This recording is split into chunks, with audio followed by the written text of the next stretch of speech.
धर्मशाला विधायक से किए से प्रथम स्पष्ट करंतु तांकु भारतीय जनता पार्टी एवं भारतीय जनता पार्टी सरकार किसी दायित्व देइछि कि से बीजेपी रो मुखपात्र कि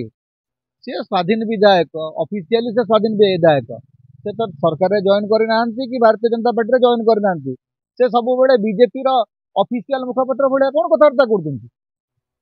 तांकु तो जेतेबेले तांकर समस्या होउची बीजेपी नेता नेत्री माने कहउछन्ती से आगे हमर विधायक नुहंती सी ऊपर पड़ी कहीं एते कथा कहउछन्ती हिमांशु साहू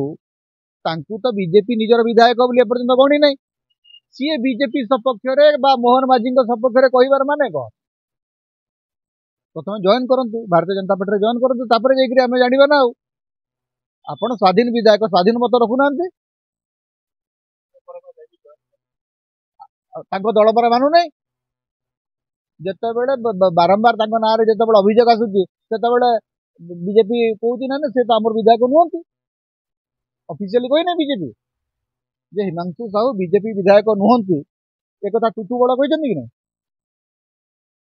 सुकिंदा विधायक एवं मंत्री प्रदीप बड़ सामंत कौन कहले किए मिसई एवं जी बीजेपी रे मिसई कहूँ सी तो बर्तमान बीजेपी अवस्था खराब हो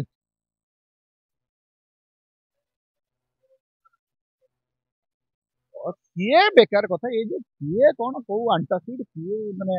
बीजेडी नेता बीजेपी नेता सी माने विरोधी दल कहिबे किंतु बीजेपी तरफ